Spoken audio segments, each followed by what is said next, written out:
Adelante. Hola, buenas noches a todos. Pues estamos aquí en otra mesa de Morena Socialista, como cada martes. Mi nombre es Gil Mayorga. Pues solamente darles la bienvenida, que se conecten y compartan nuestra transmisión. El tema que vamos a ver hoy, pues es un tema interesante, que puede parecer, digamos, no de cierta actualidad, dado que es un poco teórico. Son los principios del comunismo de Friedrich Engels, pero sin embargo, teniendo en cuenta los puntos que él retoma en el texto, pues en realidad resulta, yo creo que de bastante actualidad, ya que hay muchos problemas que atañen al comunismo, al socialismo y al régimen actual, el capitalismo. Entonces, en realidad, lo que tiene la apariencia de un tema histórico o teórico, pues en realidad tiene bastante actualidad. Y pues sin más, le cedo el micrófono a nuestro compañero Edgar López para que nos brinde una introducción al respecto. Adelante, Edgar, buenas noches. Gracias, Gil. Pues sí, buenas noches a todos los que nos siguen en esta página y en estas transmisiones de estas charlas.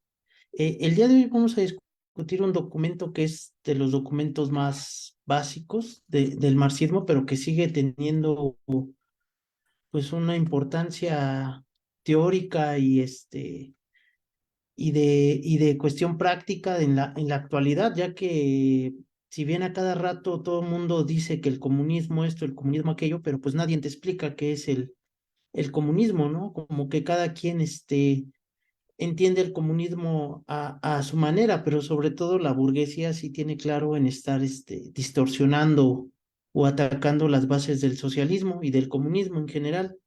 Entonces, la idea pues de discutir este documento básico pues es remontarnos precisamente a lo que decían los padres del socialismo científico, Marx y Engels, de qué es el comunismo. O sea, no irnos como a las interpretaciones o a lo que decía alguien más, sino al menos en esta primera parte irnos a lo básico, a lo que decían directamente Marx y Engels, de lo que es el comunismo y lo que entendían. Primero explicar el contexto de este documento. Se escribió en 1847, se escribió antes del Manifiesto Comunista. Eh, Se escribió en una liga o a petición de la Liga de los Justos, que en aquel momento existía, era una organización que buscaba defender a los trabajadores en una parte de Europa, Francia, Inglaterra, pero que tenía una visión bastante todavía, pues, doctrinal, ¿no? Como bastante moralista o religiosa, ¿no? Cuando Marx y Engels se les invita a participar en esta Liga de los Justos, elaboran este documento que es Principios de Comunismo y lo hace Engels en una manera como tipo catecismo o catequesis, le llama a él, donde se iba haciendo una pregunta y se respondía él mismo, ¿no? Para dejar claro cómo iban haciendo los principios generales del comunismo.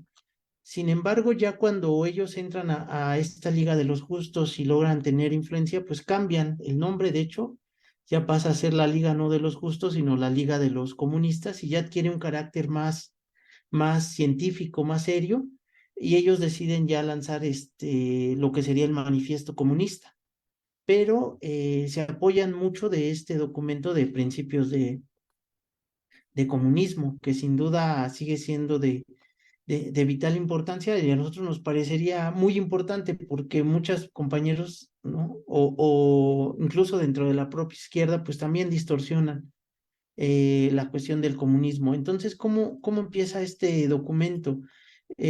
Voy a tratar nada más de poner algunas preguntas, ¿no? Que me parecen muy fundamentales para no darle así como un tipo de dinámica de taller, sino más bien como tipo charla. Pero ¿cómo empieza este documento? El documento empieza explicando o preguntándose Engel, pues, ¿qué es el comunismo? Y a lo que Engel responde, pues el comunismo es la doctrina de las condiciones de liberación del proletariado. Y luego se pregunta, ¿no? Pues sí, pero ¿qué es el proletariado? Y aquí es donde ya viene un poquito más la explicación de qué es lo que entendemos como clase proletaria. El proletariado, pues entendemos que es aquella clase social que solamente puede conseguir sus medios de subsistencia a través de esa fuerza de trabajo. Aquí en este documento todavía Engel lo maneja como trabajo, pero ya más adelante se esclarece que es precisamente la fuerza de trabajo la que venden el proletariado. Y yo creo que esta es una cuestión fundamental porque hoy en día muchos, pues dentro de la sociedad en general, pues no saben que pertenecen a la clase proletaria, ¿no? Se van con este tipo de dinámicas de la clase media u otro tipo de estratos, pero no entienden lo que es el proletariado. Entonces, aquí yo creo que Engels explica de manera muy general lo que es el proletariado, es aquel que no vive de la renta del capital, que no tiene los medios de producción y que solamente vive de la fuerza de trabajo. Entonces, dentro del proletariado, pues existen varios agrupamientos, ¿no? Puede ser desde aquel trabajador que está todo el día en una fábrica, o hoy en día los proletarios modernos, ¿no? Aquellos que están todo el día en una oficina, pues, o están atendiendo un pequeño negocio o cuestiones así, viven de su fuerza de trabajo para obtener sus medios de subsistencia. Más adelante en estas preguntas ya un poquito las voy a ir desarrollando, pero explica si el proletariado ha existido siempre, porque muchas veces dentro de la política se nos dan este tipo de ataques o contestaciones de que pues siempre ha habido pobres y ricos, ¿no? Lo que dice Angel es que sí, pues siempre ha habido pobres y siempre han existido clases trabajadoras a través de toda la historia, pero la particularidad del proletariado es propia del sistema capitalista. El proletariado no ha existido siempre, sino que es una condición que se genera solamente en el sistema económico capitalista. Anterior del capitalismo teníamos el feudalismo y la clase trabajadora de esa época quizá eran los siervos o el trabajo siervo que se hacía pagándole un tributo o un feudo al señor feudal. Y en el esclavismo, pues la clase trabajadora de ese sistema económico eran los esclavos. Entonces, como ven, cada uno va teniendo su nombre particular en cada uno de los sistemas económicos. Es decir, la clase trabajadora va evolucionando. Eh, yo creo que aquí es muy interesante entender, bueno, en estas preguntas que va haciendo Angel, bueno, no, voy a seguir explicando las diferencias. Hay otras preguntas más adelante que dice Angel, ¿cuál es la diferencia del proletariado entonces con un esclavo? ¿Cuál es la diferencia del proletariado con un siervo? ¿Cuál es la diferencia del proletariado con los pequeños artesanos? Es decir, en las siguientes preguntas va un poquito explicando esa cuestión para poder clarificar lo que entendemos como proletariado. Y hay una que me llama la atención, ¿no? Precisamente que cuál es la diferencia del proletariado con los esclavos. Y fundamentalmente dice Engels que pues un esclavo pues le pertenece a su amo, no tiene por qué estar el esclavo vendiéndose, ¿no? A su amo ya tiene, digamos, que la vida asegurada, ¿no? Ya su suerte del esclavo depende completamente de lo que su amo haga o no haga con él. A diferencia del proletariado, que el proletariado tiene que estarse vendiendo él mismo o estar consiguiendo trabajo bajo sus propios medios y no tiene ninguna vida asegurada. O sea, no tenemos el trabajo asegurado. Ahora, hay otra situación que también explica el esclavo, cómo se emancipa un esclavo, cómo se emancipaba el esclavo en aquella época, pues se le escapaba a la mejor a su amo y se iba a otra área, y pues de ahí rompía, ¿no? La relación amo-esclavo. Era una forma como de emanciparse el esclavo que tenía. Pero el proletariado moderno no tenemos esa posibilidad de emanciparnos, porque el proletariado moderno, pues ¿a dónde te vas? En cualquier lado vas a tener que trabajar y estar dependiendo de la clase capitalista para que te emplee, ¿no? O sea, en cualquier lado. Entonces no hay forma de que el proletariado moderno nos podamos emancipar de manera individual, ¿no? Salvo que te saques la lotería y te vuelvas millonario, ¿no? Salvo ahí solamente ya no dependes de las fluctuaciones del mercado, ya no tienes necesidad de trabajar, pero pues eso es prácticamente imposible. En términos generales, la única forma en que se puede emancipar el proletariado es de manera colectiva, acabando con esta competencia que se genera dentro del sistema capitalista de producción y aboliendo la propiedad privada burguesa. O sea, no hay otra forma de que el proletariado se pueda emancipar debido a las condiciones actuales. Bueno, aquí hay otras preguntas, ¿no?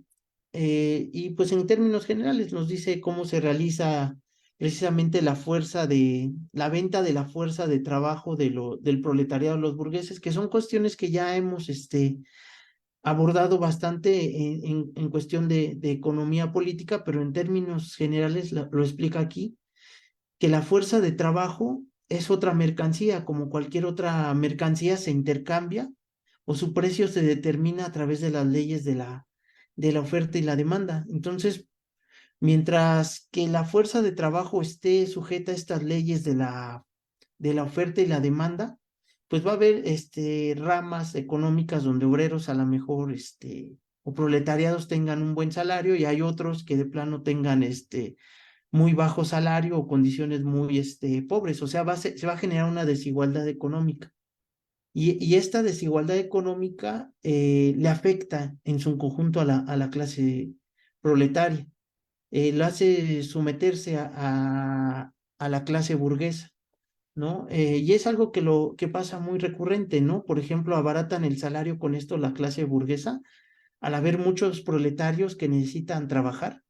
Por ejemplo, no sé, un burgués te dice así de manera general, ¿no?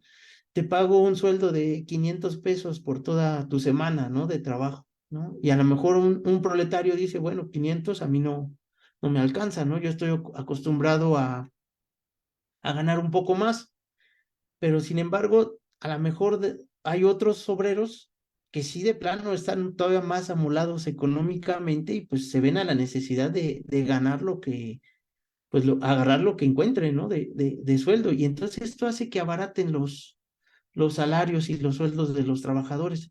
Este tipo de competencia y este tipo de sometimiento a las leyes económicas, de que el salario o que la fuerza de trabajo es otra mercancía como otra más, y que se subordina a ese tipo de leyes, pues provoca precisamente este tipo de desigualdades económicas.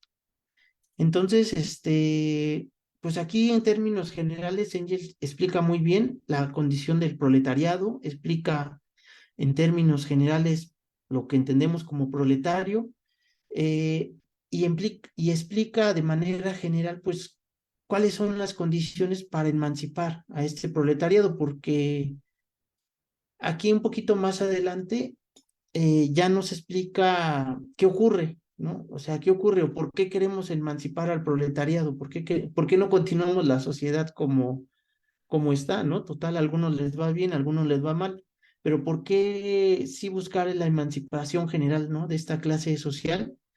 El capitalismo es un sistema económico que así como determina o como determina las mercancías a través de las leyes de la oferta y la demanda, ha abaratado los costos de producción con la implementación de maquinaria y de alta tecnología. Entonces, el capitalismo cada vez saca mercancías más baratas con el uso de esta tecnología y de maquinaria.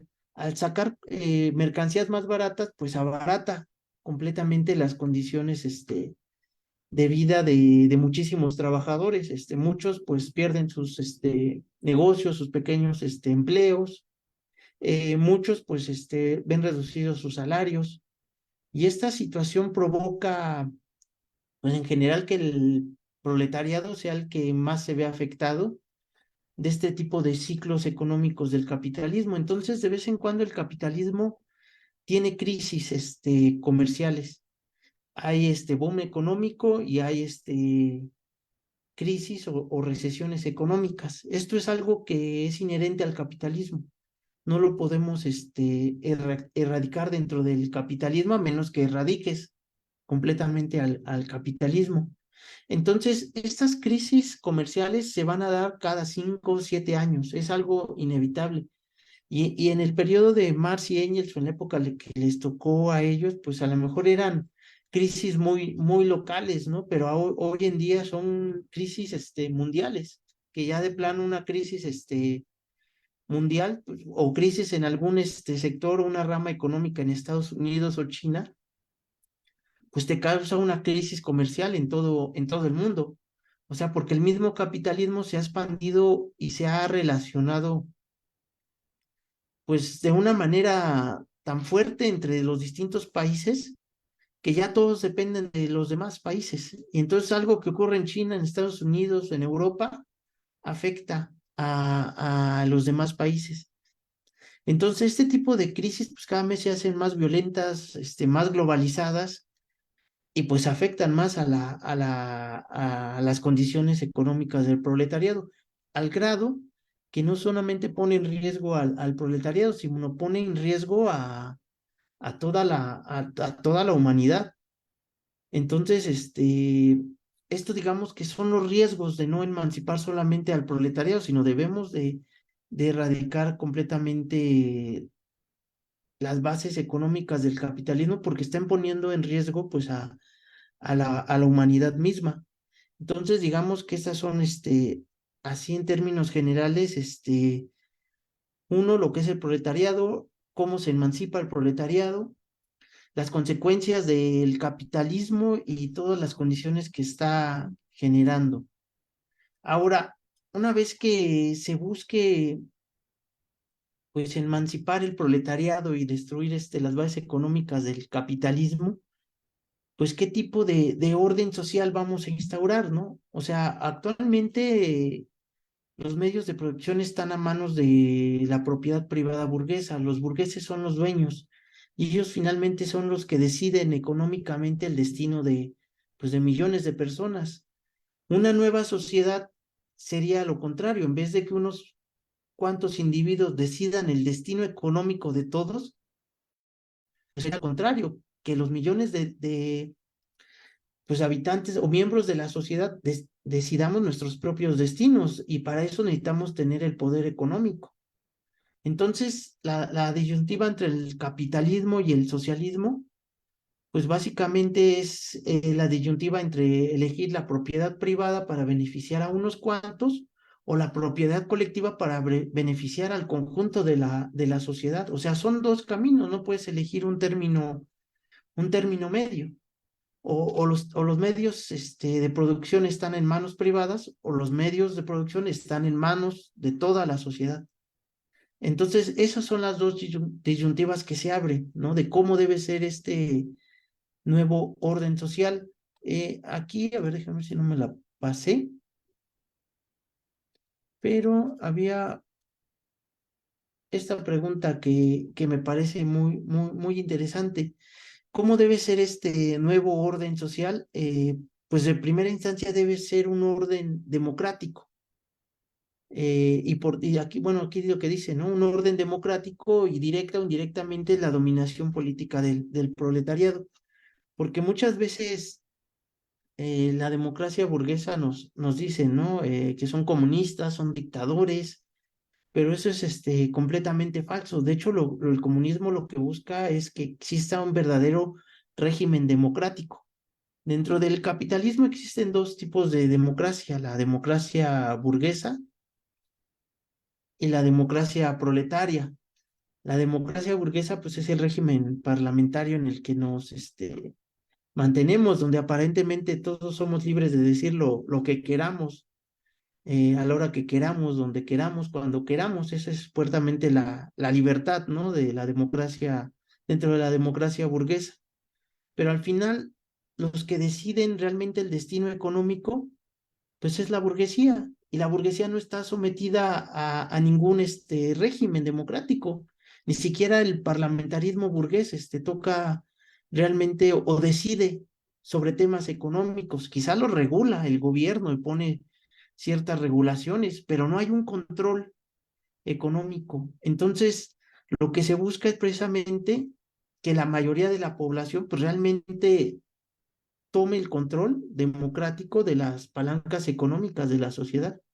Y esto dista mucho de aquello que nos tratan de hacer creer que en el comunismo se busca una dictadura, ¿no? O que se busca emplear la dictadura de un grupo cuando lo que se busca es todo lo contrario, o sea, la democracia de toda la sociedad, pero que exista una dominación política del proletariado, que quizá aquí ya se explica más adelante como lo que es la dictadura del proletariado, o sea, sí hay una clase en el poder que tiene una dictadura que es el proletariado, pero estamos hablando de una clase social que es la mayoría de la sociedad. Y en términos generales, pues la democracia es eso, la decisión de la mayoría. Y eso es lo que entenderíamos como un régimen democrático, ¿no? Este comunismo sería un régimen democrático. Ahora, aquí hay otra pregunta que también me parece pues muy interesante y que ya tiene que ver con cuestiones de táctica y estrategia, y sobre todo en la actualidad también. Dice, ¿será posible suprimir por vía pacífica la propiedad privada? Y ahí Engel se responde, dice, pues sería de desear que fuese así, y los comunistas serían los últimos en oponerse a ellos.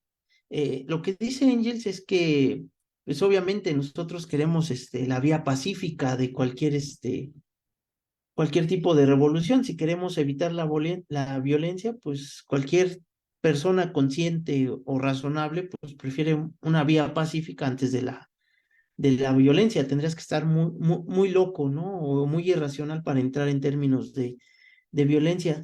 Pero lo que explica Engels en esta pregunta es que la burguesía no va a ceder sus privilegios, nada más porque sí, ¿no?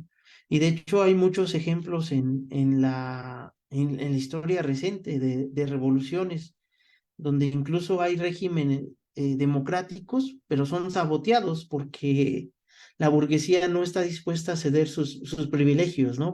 Boicotea una y otra vez ese tipo de regímenes, ¿no? Al grado de que incluso de que de plano si no los puede controlar, pues se termina siendo golpes de Estado. Entonces la violencia pues no viene de parte de los que queremos instaurar el comunismo, la violencia viene de parte de la burguesía que no va a ceder sus privilegios. Y aquí lo que dice Engels es que al final de cuentas los comunistas pues no vamos a tener otra opción más que apoyar tanto de palabras como de hechos la causa del proletariado. Y si en algún momento hay que defendernos, de alguna reacción armada o cuestiones así, pues hay que entrarle, ¿no? No somos pacifistas, o sea, somos pacíficos, pero no pacifistas, y entendemos que la reacción pues se va a armar, y si no te defiendes, pues te va a aplastar. Entonces sí es una cuestión muy, muy, muy interesante esta pregunta. Entonces, pues dejo si quieren las otras para seguir un poquito más adentrando con la charla, y ahorita dejo las siguientes para lo demás. Pues mientras aquí lo dejo, Gil. Sí, sí, gracias, gracias Edgar. Bueno, pues es precisamente la cuestión, ¿no? O sea, la estructura del texto, pues sí aborda las cuestiones del capitalismo, pero no solamente de eso, sino precisamente la cuestión de cómo se resuelve históricamente la cuestión del capitalismo. Ahora bien, hay dos cosas que me llaman la atención. Primero, la época. O sea, finalmente hay que recordar que es el año 1847, o sea, estamos hablando, o sea, en la época de la invasión estadounidense a México, o sea, el mundo en general, digamos, no había sido aún dominado por la economía capitalista, o sea, muchos países tenían reyes, ¿no? O sea, antiguos, o sea, de corte semiasiático, ¿no? Según sería la terminología del modo de producción. O sea, el capitalismo como tal dominaba realmente en algunos de los países que ya habían expandido, sin embargo, su comercio a buena parte del mundo. Y eso bastó para que Marx y Engels pues vieran esas líneas de desarrollo, ¿no? A través del tiempo. O sea, la historia, lejos de refutar las tesis de Engels en este texto, pues más bien las confirmaron, ¿no? O sea, el mercado mundial siguió avanzando sobre esas líneas y pues hoy casi todo el mundo es capitalista, ¿no? En un grado subordinado o un grado de dominación de otros países, pero eso es otro proceso, ¿no? Como el imperialismo que se desarrolló después. Entonces eso por un lado, y me llama la atención también cuando aborda la cuestión de la libertad, ¿no? Lo que ahora está muy presente, bueno, tiene mucho tiempo en los medios intelectuales, pero ha brincado mucho a las redes, ¿no? La cuestión de la libertad. O sea, se ha convertido en bandera de los defensores del capitalismo, ¿no? Hablar de la libre competencia. Y aquí es importante como Engels habla y pues establece bien qué se debe entender por libertad, ¿no? Bajo el capitalismo, o sea, qué significa la libre competencia. O sea, la libre competencia no quiere decir una libertad del humano, ¿no? Del ser humano. O sea, la libertad bajo el capitalismo, pues es la libertad del capital para apoderarse de los bienes, ¿no? De los bienes de la sociedad y ponerlos en marcha dentro de un régimen económico de dominación de clase. Entonces, esa parte también es muy importante. A lo mejor quisiera volver sobre eso, pero pues preguntarte, ¿no? O sea, ¿tú cómo ves estos puntos? O sea, ¿tú cómo ves esta temática de Engels? Pues sí, lo que dices de la libertad, porque sobre todo se ha puesto de moda, ¿no? Estos de los libertarios que luchan por la libertad, ¿no? Ahí tenemos el caso de Milei y que pues ha permeado en una gran capa de la sociedad, ¿no? Que también se han creído este discurso de la supuesta libertad.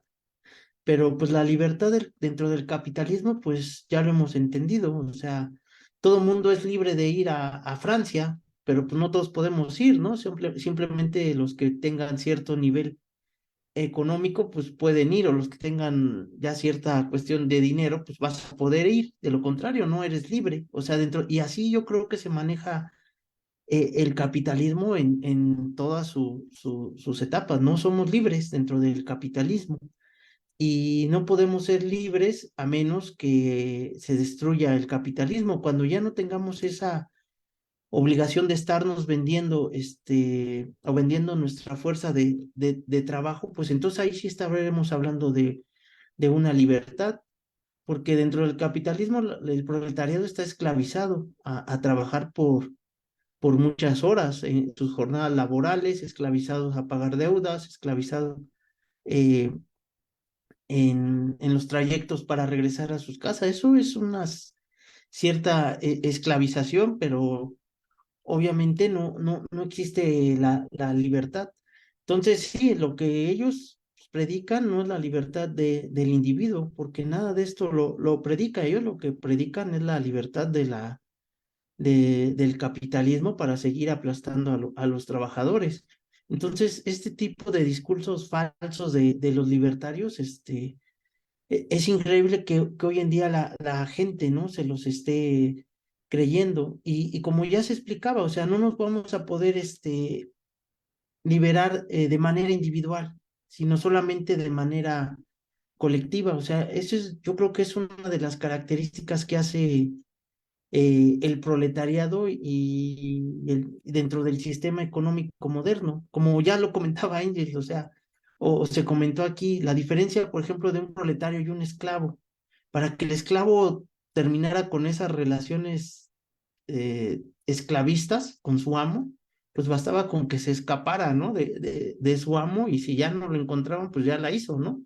Acababa terminando de tajo esa relación amo-esclavo, pero aquí como proletarios, ¿a dónde nos vamos? O sea, si toda la sociedad, si tú tienes que trabajar para conseguir tus medios de subsistencia, o sea, estás obligado, encadenado, y no estás encadenado a un solo capitalista, sino a toda la clase capitalista. Entonces, si realmente quieren hablar de libertad, pues tendrían que hablar de una libertad colectiva. Y ya cuando esté la libertad colectiva, entonces ahora sí ya podríamos hablar de libertades individuales. Ahora sí ya el individuo va a poder tener las condiciones económicas y materiales para poderse desenvolver libremente, sin que esté esa presión individual. Pero sí son varias situaciones que se retoman, ¿no? Hoy en día. Sobre la época que comentaba Gil también, eh, sí, o sea, este documento se escribió hace 176 años, le saqué la cuenta, pues casi de vida, ¿no? Que lleva el capitalismo, un poquito más lleva el capitalismo, pero sí, o sea, en aquella época todavía había reyes, o sea, todavía estaban los zares en Rusia y todavía estaban en algunos países regímenes monárquicos, en otros de planos, por ejemplo, eran colonias todavía, ¿no? De los países europeos. Entonces, sí realmente no había todavía un desarrollo del capitalismo completo, o sea, el capitalismo apenas estaba dando sus primeros pasos, pero aquí lo interesante es cómo Marx y Engels vieron precisamente cómo se iba a dar todo ese desarrollo económico del capitalismo a nivel mundial y la situación es de que hoy en día todo el capitalismo está entrelazado a nivel mundial y todos los países estamos interrelacionados. Y quizá en el manifiesto comunista y en los prólogos, ¿no? En los prefacios, hay unos apartados que también me llaman la atención porque lo que dice Engels en alguno de esos prólogos es que ellos no habían aquí mencionado la cuestión, por ejemplo, de Rusia, que Rusia era un país bastante atrasado y bastante, pues sí, feudal y con un zar, ¿no? Y que era la base de la reacción de toda Europa, porque ahí se aglutinaban todavía los zares, ¿no? Y este régimen monárquico. Y en uno de sus prefacios escritos como 50 años después o 43 años después, pues dice Engels, no tocamos el tema de Rusia, porque no, porque nosotros veíamos la cuestión que estaba centrada en Europa, pero Rusia avanzó de una manera tan fuerte que se ha colocado en el centro de la revolución mundial, ¿no? Y Engels se hace una pregunta que ya viene dentro de los prólogos del manifiesto que estaba leyendo, eh, y dice, ¿es posible que en Rusia puedan saltar del régimen precisamente feudal, se salten el régimen capitalista y pasen al régimen de la revolución socialista? O sea, Engels ya se estaba también viendo, ¿no? La posibilidad que finalmente ocurrió en Rusia, que de un régimen feudal tumban al zarismo y pasan a una revolución socialista. Y ahí Engels también responde que solamente la revolución en socialista en Rusia podría servir si se conjunta con la revolución en Europa. Y aquí quizá me adentraría a la otra pregunta que ya sería parte, ¿no? Esta pregunta 19 también yo creo que es parte ya de lo de la táctica y estrategia. Dice, ¿es posible esta revolución en un solo país? Y dice, no, la gran industria ha creado un mercado mundial que todo está estrechamente relacionado y la única manera de terminar con este capitalismo pues es de la misma forma, ¿no? Ejerciendo una revolución a nivel mundial. ¿Por qué es importante esta pregunta y esta cuestión, por ejemplo, con lo de Rusia? Porque pues en Rusia se llega a la revolución socialista y empieza a darse la teoría del socialismo en un solo país, que abarcó gran parte, ¿no? Pues sí, del desarrollo de la Unión Soviética. Entonces, pues yo creo que aquí esto también sirve como parte de debate o estrategia de, de lo, de lo que esperaban Engels y Marx también en este tipo de sentidos, de si era posible la revolución en un solo país y el papel que iba a jugar los comunistas dependiendo en cada país cómo se iba a adoptar esa actitud, ¿no? Y pues no sé, lo si quieres ahí, también te regreso ahí. el micrófono, Gil. Sí, sí, justo. Sí, porque bueno, ahí la parte de estrategia y táctica, o sea, como que este texto ya esboza como muchas cosas, ¿no? Finalmente es un borrador del manifiesto del Partido Comunista o una prueba previa, ¿no? Y hay que recordar, por ejemplo, no estaba escrito en el Capital, ¿no? O sea, esto es mucho tiempo antes del Capital, el 18 Brumario, ¿no? Y mucho más tiempo antes de la Guerra Civil en Francia, ¿no? Pero de alguna manera, los jóvenes, muy jóvenes Marx y Engels habían ya como que visualizado, ¿no? Muchas líneas de pensamiento que iban a desarrollar y fundamentar después y que pues lo hicieron con bastante éxito, ¿no? En términos teóricos e intelectuales, pero también políticos. O sea, no hay que olvidar, ¿no? Que a partir de esto se desarrolló el movimiento obrero socialista europeo, principalmente en Alemania, pero pues también en Rusia, ¿no? Finalmente de ahí salieron las formaciones políticas comunistas rusas. Entonces, y pues pero no lo hicieron de manera suave, ¿no? Pues no fue como proceso de convencimiento intelectual, ¿no? Sino de lucha de clases. O sea, finalmente la teoría del capitalismo no se puede solo negar, ¿no? Hay que refutarla, había que derrotarla intelectualmente, ¿no? Y eso fue lo que hicieron Marx y Engels. Y aquí ya se ven esas líneas, ¿no? De cómo plantear los problemas. De hecho, a lo mejor por eso las ponen en forma de preguntas, ¿no? O sea, como planteándose los cuestionamientos, ¿no? Dentro del mismo movimiento y a lo mejor de parte de críticos.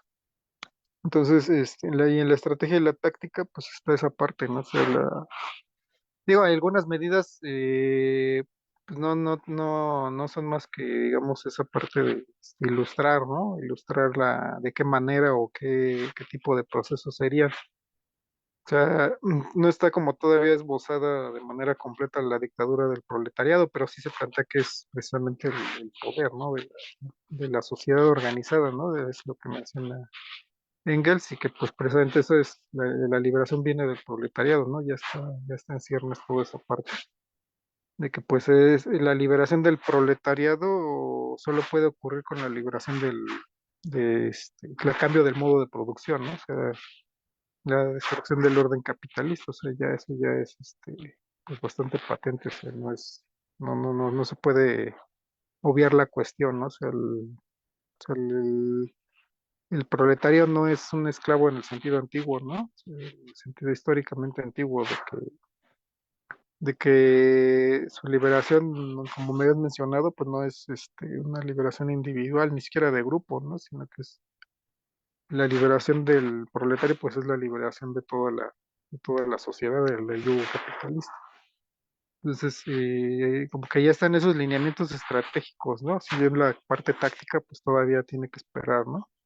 Yo diría, o sea, de manera puramente personal, pues diría que tendría que esperar a Lenin, ¿no? Para que precisamente se planteara ya en líneas políticas concretas la estrategia y táctica de la dictadura del proletariado.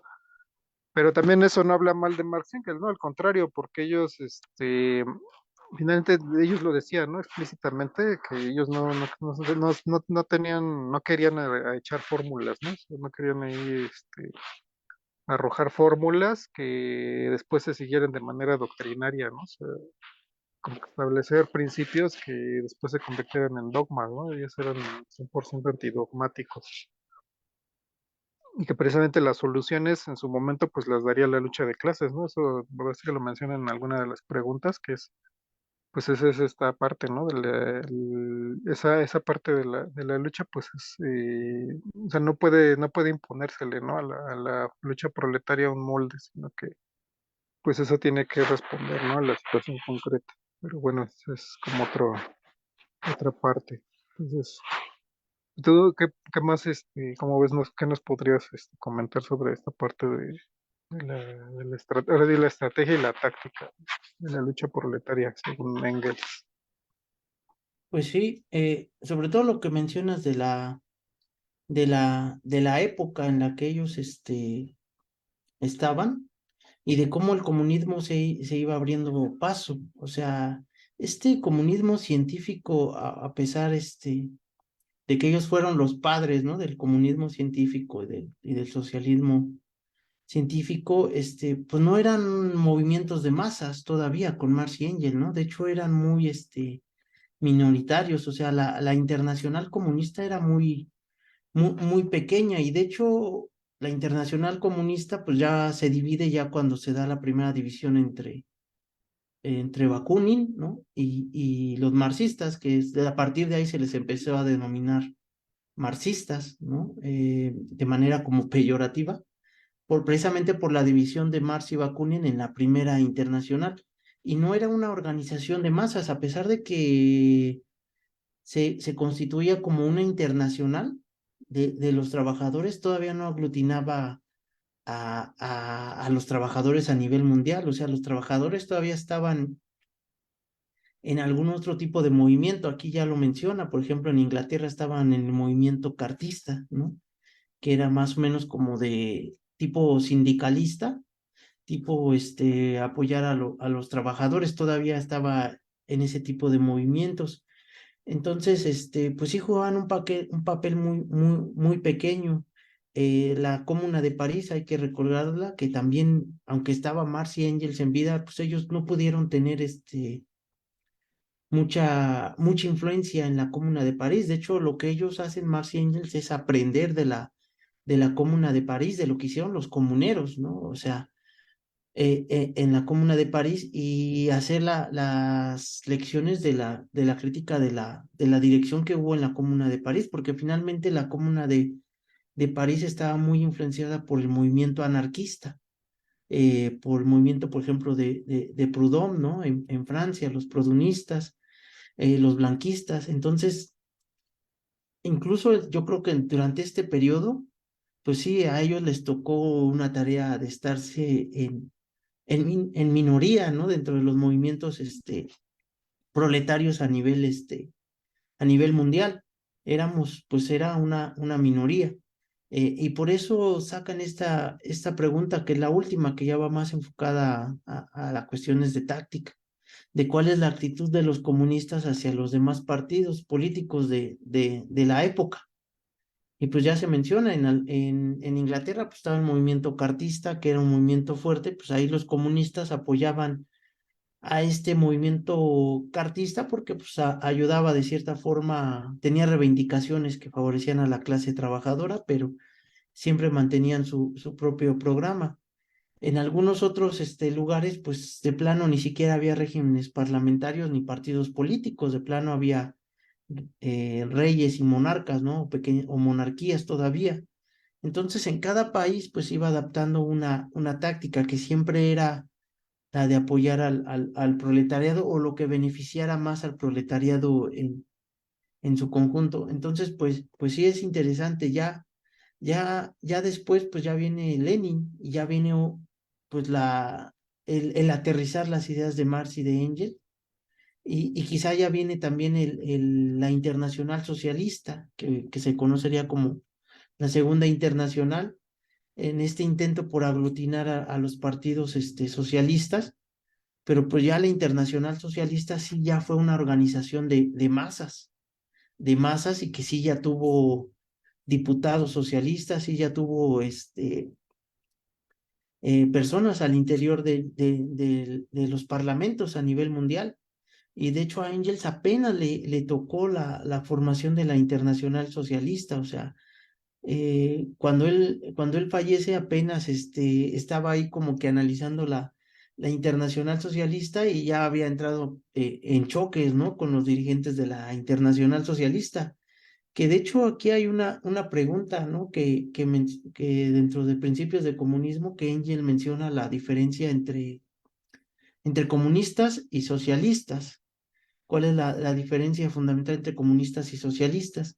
Y de hecho, también en el manifiesto del Partido Comunista se vuelve a esclarecer esa pregunta. Y tiene que ver, ¿no? Que a Engels le tocó vivir ya con la Internacional Socialista, pues en vida, ¿no? Esa problemática, que finalmente pues, los comunistas, pues sí aceptamos el periodo de transición socialista, ¿no? El socialismo que conocemos, pero pues que finalmente nuestro objetivo final es el comunismo. Y para estos socialistas que Engels catalogaba en varios como varios puntos, ¿no? Los socialistas utópicos, estos socialistas burgueses. Em, Menciona que ellos solamente se quedaban en el término de las reformas, de hacer ciertas reformas al capitalismo, ajustar ciertos males, ¿no? A minorar ciertos males de la clase trabajadora y pues hasta ahí se quedaban, no daban el salto a la fase final, que es al comunismo, o sea, no buscaban realmente destruir el capitalismo y eso fue lo que hizo la Internacional Socialista, se convirtió en una máquina electoral de ganar votos, hacer reformas y se convirtió en una organización de masas, pero al final este tipo de situaciones la hizo terminar degenerando. El hecho de que no se pusieran como objetivo principal el comunismo, pues los hizo que se degeneraran y la Internacional Socialista degeneró al grado que terminaba apoyando guerras imperialistas, como en la Primera Guerra Mundial. Y ya después viene Lenin, que precisamente rompe con la Internacional Socialista y forma la Internacional Comunista para volver a retomar el origen de la palabra comunista, porque finalmente Marx y Engels siempre se reivindicaron comunistas, ellos no se reivindicaban socialistas, sino comunistas. Y después, pues ya hasta con Lenin en la Internacional Comunista es cuando Lenin vuelve a retomar el adjetivo de comunismo, ¿no? Entonces, sí son situaciones que habría que ahí mencionar, ¿no? De cómo se va dando esta historia pues sí, dentro de la historia de los comunistas y del movimiento proletario en general. Si quieres, ahí lo dejo, no sé si hay algo más ahí. Comentes, Gil. Sí, justo esto un poco de lo de táctica, ¿no? A lo mejor también otra, bueno, otra parte interesante es las medidas que Engels caracteriza como socialistas, ¿no? O sea, él ya nos habla de algunas cosas concretas, ¿no? A lo mejor luego en el manifiesto, luego Marx y Engels van, los dos juntos van a matizar un poco, ¿no? Van a decir, bueno, estas medidas son como de la época, ¿no? Muchas a lo mejor ya están rebasadas. Pero, sin embargo, a lo mejor lo importante es el objetivo, ¿no? O los fundamentos de este tipo de medidas y que pues han de gustar mucho a los libertarios y demás defensores, ¿no? Por ejemplo, la supresión de la herencia, ¿no? O sea, pues sí sería una medida socialista, a fin de cuentas, ¿no? En una sociedad que provee a todos sus miembros, pues no tiene sentido, ¿no? O sea, porque lo que hay es propio de todos, ¿no? Y es para beneficio de todos. Es una norma de producción y consumo que no tiene que ver con el capitalismo. La otra es poner a disposición de toda la sociedad lo que es la tierra, ¿no? O sea, la tierra, los bienes urbanos y rurales. Pero otros puntos son excesivamente avanzados, ¿no? Por ejemplo, ya nos habla Engels de la situación de la mujer, ¿no? O sea, de terminar, ¿no? Como él dice, ¿no? La sucesión de la mujer al hombre y de los hijos a los padres. O sea, es pues cambiar o erradicar, ¿no? La dominación capitalista que se produce al interior de la familia, ¿no? O sea, el régimen patriarcal del que tanto se habla y que a veces no se reconoce, ¿no? Que ya en Marx y Engels pues ya está esa cuestión, ¿no? O sea, que consideran que ellos, bueno, que ellos consideran que este régimen pues no es solamente del capitalismo, no es anterior, pero el capitalismo lo usa, ¿no? Lo reproduce y lo emplea como una forma concreta de dominación. La otra es la cuestión, bueno, sí, de la tierra y de los bienes urbanos y y el unir a la educación y el trabajo fabril, ¿no? Que eso también es importante porque, como ya hemos mencionado en otras charlas, concretamente en una que tuvimos sobre cuestiones educativas también, bueno, que abordamos en alguna charla cuestiones educativas, finalmente en la época de Marx y Engels había mucho trabajo infantil, no sé, el trabajo infantil era una realidad, digo, lo es ahora, ¿no? En determinados contextos, en algunos ha regresado y en otros nunca se fue, ¿no? Pero Incluso en países como Inglaterra, pues el trabajo fabril infantil era una norma, ¿no? O sea, era una plaga, ¿no? Que estaba destruyendo la misma sociedad y se luchaba por erradicarlo, ¿no? Pero bueno, pero a pesar de esto, es interesante Engels habla de unir la educación y el trabajo fabril, ¿no? O sea, no una educación libresca, sino una educación, enlazada a la producción, ¿no? O sea, los seres humanos productivos pues se enlace, ¿no? La cuestión la cuestión de la educación con con el trabajo. Y la otra es también una cuestión revolucionaria importante, ¿no? Que es terminar las diferencias entre la ciudad y el campo. O sea, esta cuestión, o sea, todas estas medidas, yo creo que Engels, Marx y también Marx las veían más bien como fines, ¿no? Como fines de de la lucha económica y política del socialismo más que procesos, ¿no? O sea, procesos vivos, ¿no? Porque bajo el capitalismo, con un estado capitalista, pues nada de eso se puede materializar, ¿no? Obviamente. En esta una dictadura del proletariado, como él menciona, la dominación del proletariado para que pues estas medidas puedan siquiera esbozarse, ¿no? Y aún así es prudente, ¿no? Engels es muy prudente y dice que pues nada de esto se puede lograr de golpe. O sea, a fin de cuentas, todos estos procesos tienen que irse imbricando en en el tejido social, en en la sociedad, tienen que ir conquistando, ¿no? Espacio tras espacio para irse imponiendo y desarrollando. Tiene que irse, diríamos en términos tipo Che Guevara, ¿no? O sea, tiene que ir cambiando el ser humano para que sea, digamos, presente un hombre nuevo, ¿no? Que es lo que llamaríamos la transición, ¿no? Del socialismo, bueno, de la dictadura del proletariado a la sociedad comunista, ¿no? Ya sin Estado. Entonces, a lo mejor mencionar un poco esto, ¿no? Y enlazarlo, digamos, con la propaganda del capitalismo. A lo mejor, si quieres, no sé, que nos puedas comentar respecto a las medidas socialistas de Engels y después ya, bueno, podemos ir cerrando ya con algún par de temas finales. Pues adelante, Sí, Edgar, ¿cómo ves?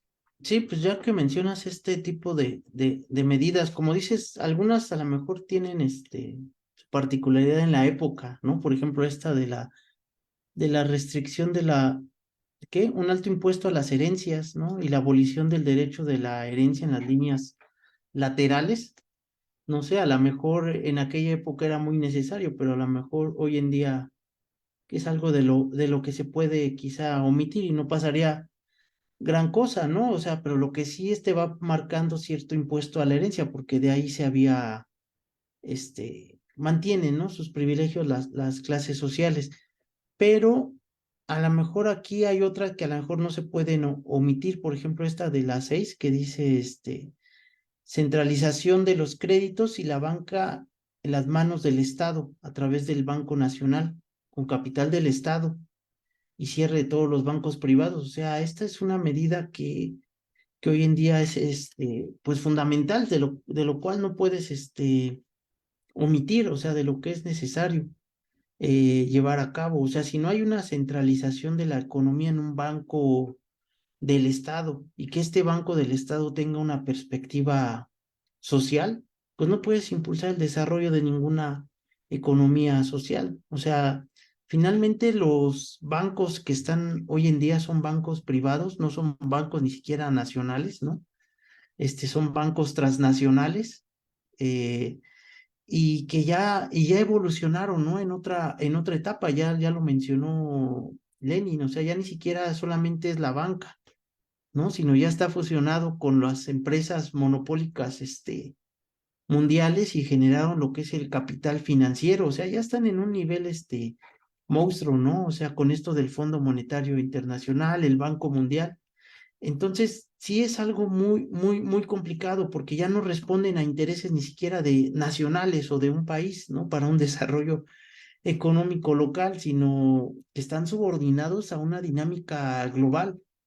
Y entonces la necesidad de que exista un banco del Estado centralizado y que no caiga en estas fluctuaciones es muy necesario, ¿no? Y por ejemplo, hoy en día con el gobierno de Andrés Manuel, pues se dio paso a través de un banco, pero sigue el banco, o Banjico, ¿no? Sigue teniendo autonomía, ¿no? Entonces no se regula o no se puede controlar. O sea, a lo más que pueden llegar los gobiernos es a regulaciones, pero lo que se busca es que el Estado controle la economía y el Estado entendiendo no el Estado capitalista, sino el Estado proletario.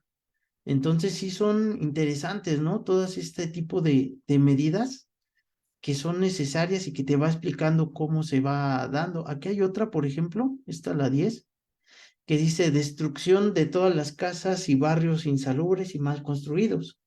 O sea, esto se refiere un poco a que pues el proletariado siempre le ha tocado vivir en condiciones bastante pobres e insalubres desde la época de Marx hasta hoy en día. O sea, y por ejemplo, en una dinámica ya o en una política ya comunista, ya la gente ya no iría a exponerse a exponer sus vidas a vivir debajo de un cerro, ¿no? Porque pues no tiene otra opción, ¿no? Que en cualquier momento se deslava y te mata, como ocurre en este tipo de desastres naturales, sino ya sería en condiciones planificadas, ¿no? Y urbanizadas, ya serían otro tipo de condiciones, pero es una política necesaria, o sea, que se destruyan todo ese tipo de casas insalubres y se construyan otras, o sea, no se habla de quitarles sus casas, sino que reubicarlos ya en torno en un plan y con mejores condiciones de vida a todos este tipo de proletariado, pero todo esto es una necesidad, ¿no? Pero como dice Gil, ya es viéndolo como ya en un estadio un poquito más avanzado, ¿no? Porque no se puede de un solo golpe instaurar el socialismo, tumbar el capitalismo e instaurar el socialismo, sino que tiene que ser un proceso paulatino, pero lo que sí tiene que ser de un solo golpe, pues es la revolución socialista y la expropiación de la burguesía, ¿no? En la cuestión de la banca y en algunas determinadas palancas claves de la economía, por ejemplo, la cuestión por aquí está, ¿no? De la expropiación gradual de todos los propietarios agrarios. O sea, la cuestión del sector agrario sigue siendo fundamental, o sea, sigue estando a manos de la burguesía, ¿no? Mundial. Y no estamos hablando de pequeños propietarios que tienen pequeñas parcelas. De hecho, ellos no les conviene este sistema porque compiten con los grandes, dueños agrarios. O sea, estamos hablando de los gigantescos agrarios.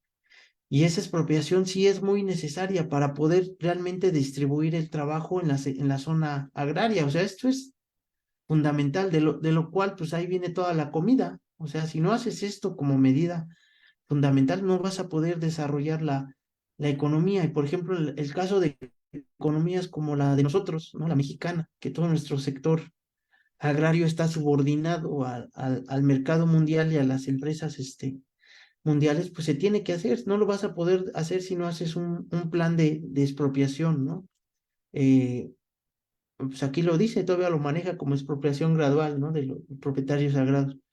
Entonces, así va siendo una serie de demandas que a lo mejor estas son como muy, términos borradores, ¿no? Algunas se pueden replantear, otras no, pero hay otras que en las cuales sí no se puede ceder, ¿no? Ya se comentó el tema de la banca, el tema del sector agrario, el tema, por ejemplo, acá hay otra, aumento del número de fábricas, talleres, ferrocarriles, nuevamente todo esto, ¿no? O sea, el desarrollo de la gran industria, pero ya tendría que estar a cargo de, del Estado, o sea, y del Estado con una política que busque realmente impulsar la industrialización, y esa es la única manera en que puedes desarrollar económicamente. Dentro del capitalismo, de hecho, por ahí he escuchado algunos, como comentarios o, ¿no? O todo ese tipo de contestaciones, ¿no? De que el capitalismo sigue desarrollando la tecnología, la fuerza y sigue industrializando y todo eso es gracias, ¿no?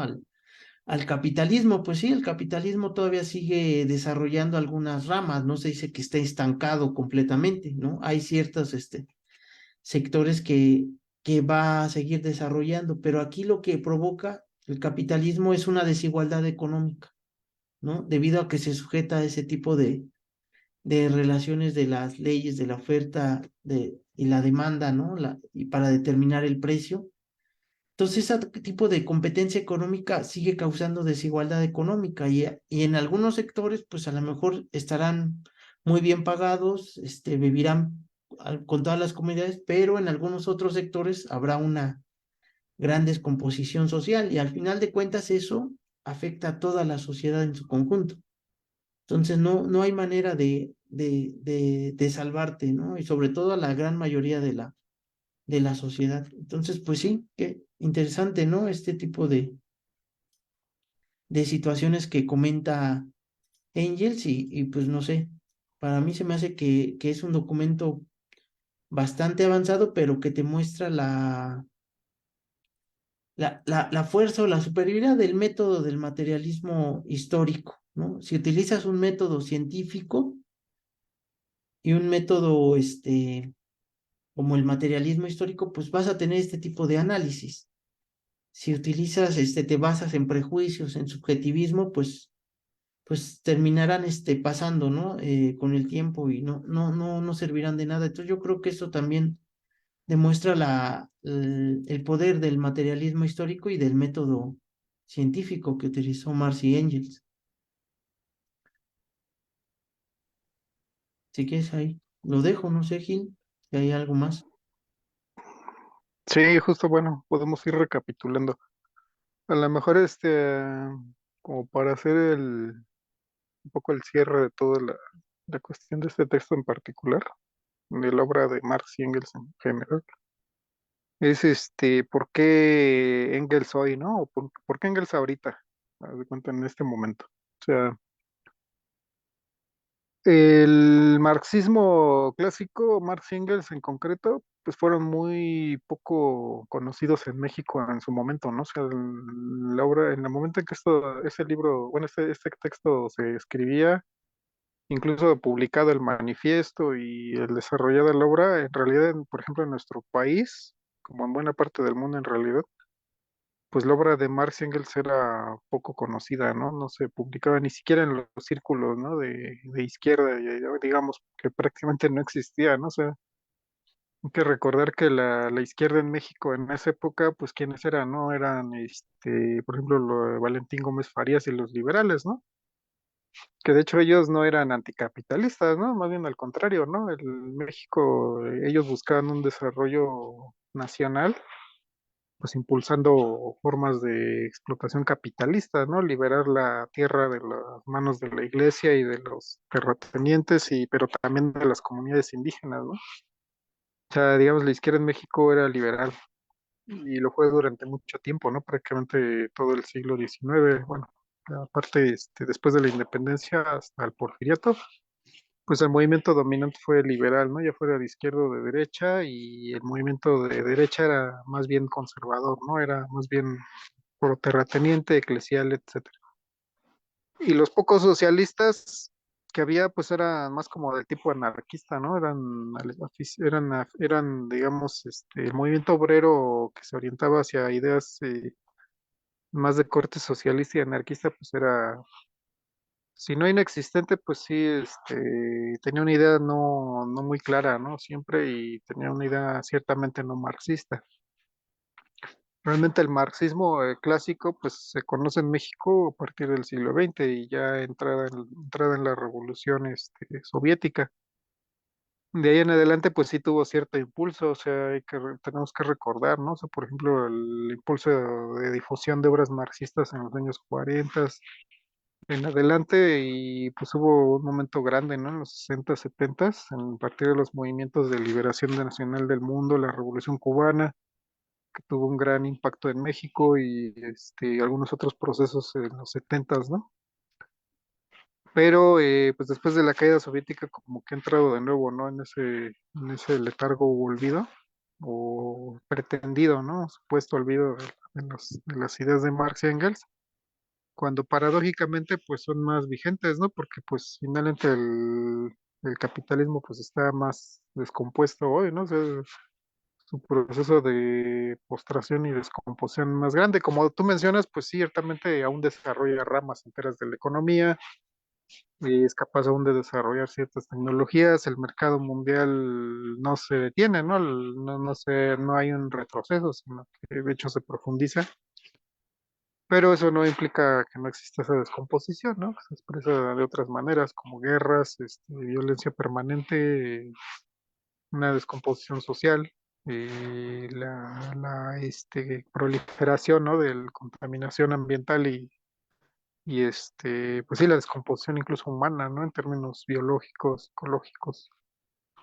etcétera. Entonces, ¿por qué precisamente estos textos, ¿no? Y a lo mejor en ese sentido, pues es que el proletariado actual, que es diferente al proletariado de aquella época, sin embargo, comparte la misma condición, ¿no? Ser explotado. O sea, aquello que menciona Engels en su texto es el proletariado lo es porque carece de medios propios de producción. Y pues lo mismo puede decirse hoy, ¿no? O sea, el proletariado actual es igual en esos términos, o sea, se quiere identificar mucho al ser o no proletario con el consumo y no es así, o sea, el ser o no proletario depende de que uno tenga o no tenga medios de producción. Esa es la condición esencial. Ya todas esa parte de los propagandistas del capitalismo, pues no son otra cosa que eso, ¿no? Son propagandistas del capitalismo y lo hacen de manera ya sea interesada o desinteresada, pero en un sentido erróneo, ¿no? O sea, hablando de clases medias y hablando de formas de consumo, ¿no? Para reemplazar las relaciones sociales de producción. O sea, en eso se basa mucha de la propaganda, sobre todo en redes, ¿no? Que es la más rabiosa y la más tóxica actualmente. Presente la que mencionabas de los Mileis, ¿no? Las Gloria Álvarez y todos esos, los Lajes, ¿no? Todos esos propagandistas en América Latina, pues se valen mucho de eso, ¿no? O sea, de distraer, empleando la cuestión del consumo y hablando de la libertad, una libertad abstracta. O sea, es como una combinación, un cóctel, ¿no? De la libertad abstracta, el consumo y el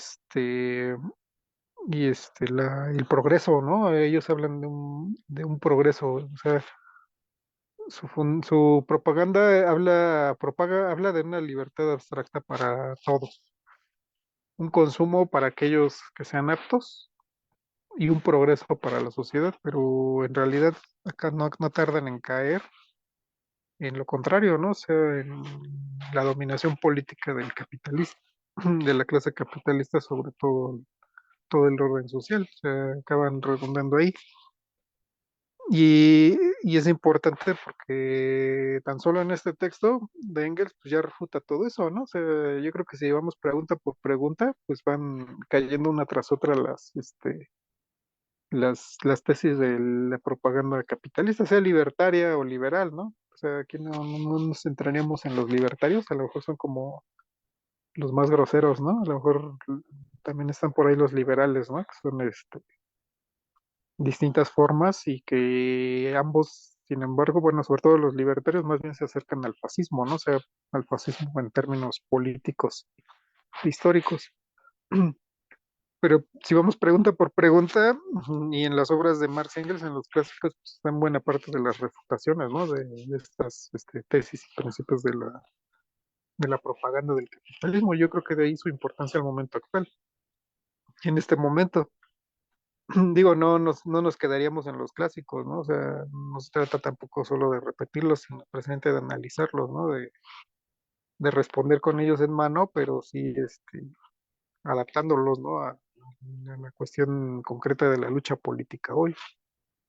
Entonces, pues ya te cedería en este momento la palabra, ¿no? Para que pues, nos des un comentario final, sobre esta parte, ¿no? De la presencia de las obras de Marx y Engels en el momento actual y con el estado actual del capitalismo y la propaganda del capitalismo. Pues sí, yo creo que sí, ya vamos cerrando esta charla. Entonces ahí voy dando unas conclusiones ya finales. Como lo mencionaba Gil ahorita, que pues estos son propagandistas, ¿no? Del capital, porque hay defensores del capitalismo. Pues, tú entiendes que la clase capitalista, pues les conviene el capitalismo, pero estamos hablando de sectores altamente millonarios, pero que una persona de la clase proletaria también defienda el capitalismo, pues ya estamos hablando de ahí que hay un adoctrinamiento ideológico, ¿no? Del capitalismo, porque el capitalismo te lo venden en todos lados, ¿no? En la televisión, los medios de las escuelas, no sé, el capitalismo tiene una maquinaria ideológica para hacerte creer que el capitalismo es el único sistema económico posible.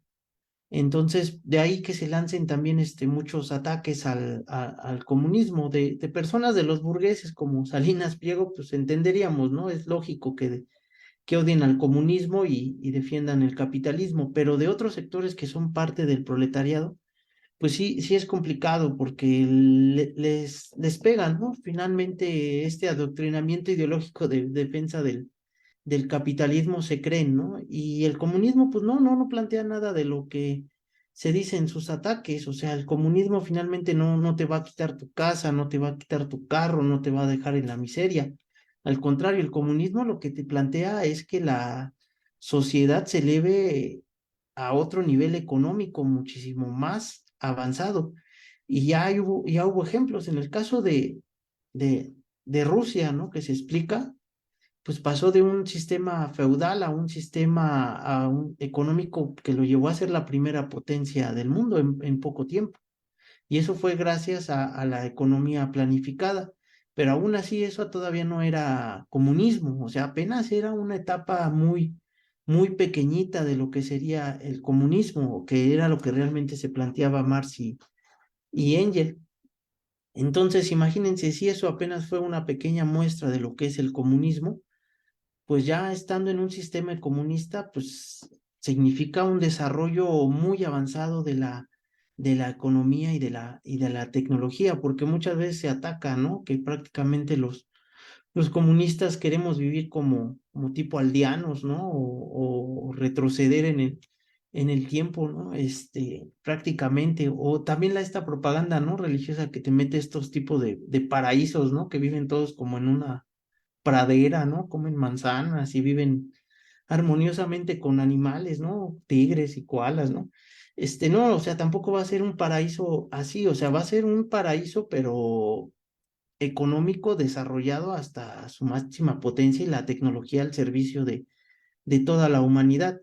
Ese sería realmente un sistema económico y obviamente pues a la clase proletaria nos conviene y a toda a la humanidad nos conviene dar ese salto. Sin embargo, la clase capitalista no lo va a ceder tan fácil, ¿no? No va a ceder sus privilegios y de cierta forma están como también encadenados ellos a la dinámica del capital, ¿no? Tanto burgueses como proletarios estamos esclavizados a la dinámica del capital, porque yo veo, por ejemplo, ¿no? A Carlos Slim, que ya es una persona altamente millonaria, ¿no? Algo alrededor de más de 70.000 millones de dólares, pero sigue, ¿no? Buscando la dinámica de sus negocios, hacer acrecentar el capital, ¿no?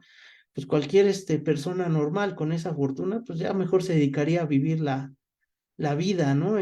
Lugar de estar buscando acrecentar el capital, pero si no acrecenta el capital, pues él mismo termina derrumbando, ¿no? Su imperio, que a lo mejor ya él ni siquiera lo va a ver, ¿no? O sea, pero a lo que me refiero es de que tanto burgueses como proletarios estamos esclavizados al capital. Claro que no es lo mismo estar esclavizado como Carlos Slim, que tiene sus millones, sus mansiones y una serie de privilegios, a como está esclavizado el proletariado en condiciones pues económicas muy pobres, ¿no? Insalubres, todos hacinados en la ciudad, ¿no? Todos amontonados en el metro, ¿no? O sea, son condiciones realmente muy diferentes, pero sobre todo el daño que el capitalismo le hace a la humanidad en su conjunto. El capitalismo no te produce cosas a menos que le deje ganancias. No te produce medicinas si no te deja ganancias, no te desarrolla la economía si no le deja ganancias. El capitalismo no te produce un sistema de ferroviario si no le deja a él ganancias. Entonces, ¿qué está pasando? Que está bloqueando el desarrollo de la humanidad, ¿no? Y entonces lo que se busca es precisamente lo opuesto, que la humanidad pueda desarrollarse económicamente y que exista trabajo para todos. En el capitalismo nada más hay trabajo para algunos cuantos. Y el capitalismo vive de eso, de que exista una masa de desempleados para regular el salario, para tenerlo siempre abaratado. Y en el comunismo lo que se busca es que haya trabajo para todos, que todo el mundo tenga las condiciones económicas para tener una casa, todo el mundo tenga condiciones económicas para tener un buen trabajo, un buen empleo, todo el mundo tenga ciertas condiciones económicas, para poderse dedicar a otras cosas y no nomás al trabajo. O sea, personas que quieran dedicarse al arte, al deporte, a la cultura o a cualquier cosa, ¿no? Pero no puedes al estar encadenado a trabajar en el sistema capitalista. Entonces eso es lo que se busca con el comunismo. Y al hacer esto, paulatinamente se van a ir borrando varios lastres o varias cuestiones. Por ejemplo, la clase media poco a poco va a ir desapareciendo, ¿no? A lo mejor las personas que tienen un pequeño puesto, pues ya en otro término de condición económica ya no va a ser necesario que tengan su puesto, ya para qué van a vender, si ya todo el Estado te lo está garantizando, ¿no? Ya a lo mejor ahora sí te conviene ser un profesionista y desarrollarte como profesionista, pero hoy en día pues no te conviene dejar tu pequeño negocio. Pero eso va a ser algo paulatino. Primero hay que generar las condiciones que el Estado te pueda garantizar todas las condiciones para que poco a poco vayas obviando lo demás. También se van a acabar lacras sociales como el robo. El robo, por ejemplo, todo eso se va a acabar. ¿Tú para qué vas a quererle robar a alguien, no?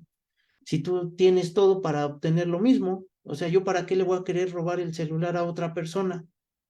En el capitalismo se roba porque lo puedes vender, ¿no? Ya robas varios celulares y lo vendes ahí en las leyes de la oferta y la demanda, pero en un sistema comunista, ¿para qué vas a querer robar un celular? Para ti, pues no, porque tú puedes comprarlo, ¿no? Con las condiciones económicas que ya te dio el comunismo, tú puedes comprarlo. Venderlo, ¿para qué lo quieres vender? O sea, de entrada no necesitas estar vendiendo si ya tienes todo. ¿Y quién te lo va a comprar? Si ya todos tienen garantizadas sus condiciones económicas y pueden comprarlo, ¿no? Nuevo. Entonces se acabarían todo ese tipo de lastres de robo, delincuencia, inseguridad, secuestros, todos esos tipos de lacras sociales se acabaría al acabarse la propiedad privada, de la propiedad privada burguesa, que es precisamente lo que está corrompiendo nuestra sociedad actual. Entonces, yo aquí la sugerencia que se les hace a todos antes de hablar de qué es el comunismo, pues primero lean qué es el comunismo y antes de irnos a interpretaciones de terceros, pues vayámonos a lo que decía Marx y Engels.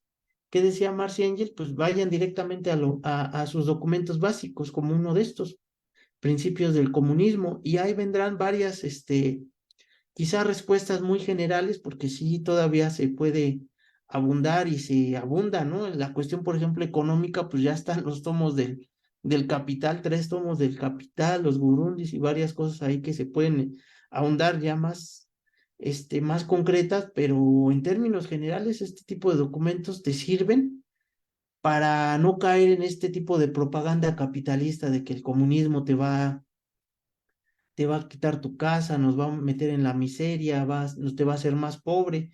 No, eso lo hace el capitalismo. O sea, el capitalismo es el que te priva de que no puedas comprarte tu casa, de que no tengas ni para trabajar, de que te paguen salarios bajos. Eso es lo que hace el capitalismo, no el comunismo. El comunismo lo que busca es hacer otro tipo de organización y resolver todo este tipo de males económicos. Y pues sí, yo ahí ya la dejaría para conclusión. Sí, muy bien, pues sí, yo creo que aquí ya, vamos terminando la charla de hoy, pues invitar, ¿no? A lo primero invitar a los, que nos ven que pues vayan a estos textos, ¿no? O sea, que no tengan una última palabra hasta que lo conozcan en la fuente, ¿no? Porque aparte ya son textos accesibles, o sea, están en la red algunos y otros se pueden conseguir, un tipo de editorial o publicación, pero pues, sobre todo en la red, ¿no? O sea, hay una gran variedad ya disponibles. Y pues también bueno, y mandarle un saludo a nuestra compañera, ¿no? Anaí Morín, no nos pudo acompañar la mesa de esta noche por una cuestión personal, pero pues aquí le mandamos saludos también para nos acompañar en la siguiente charla. También invitar al auditorio pues que nos sigan en redes, ¿no? Estamos Morena Socialista en Facebook, estamos en YouTube, estamos en X antes Twitter. Entonces, pues ahí pueden ver, por ejemplo, en YouTube pueden ver las charlas anteriores, también pueden, y en Facebook pues nos pueden ver en vivo o en nuestras comunicaciones de Zoom, también en las redes que tenemos en WhatsApp. Sí, y sí es Entonces, importante que se suscriban, ¿no? Que le den like, porque con esto de los algoritmos, pues nada más sí, lo que vende o lo que es claro, mercadológicamente rentable al capitalismo, te lo pone en primer lugar, ¿no? Y este tipo de videos, si sí, no claro. hay apoyo ahí, de darle like, compartirlo, pues es más complicado. Entonces sí, pedirles, ¿no? Ahí a los compañeros que nos ven. Sí, por supuesto. Y de hecho, yo diría que hasta tenemos el algoritmo en contra, ¿no? Finalmente, los temas socialistas y comunistas pues, no agradan, ¿no? No agradan. Que se busca sobre todo muchas veces en las redes las cosas impactantes, ¿no? O sea, o falsas, ¿no? Infodemias y cosas así, se prefieren a contenidos históricos, políticos y peor aún si tratan de socialismo y comunismo, ¿no? Entonces, pues sí, como dices, pues es importante, ¿no? Su like, sí, su follow y compartirlo, ¿no? Con conocidos, en círculos y pues ahí donde se tenga presencia, ¿no? Pues sí, hacerles estas invitaciones y que nos acompañen la siguiente semana con la siguiente charla, una socialista. Y pues yo aquí lo dejo, gracias, buenas noches. Buenas noches a todos.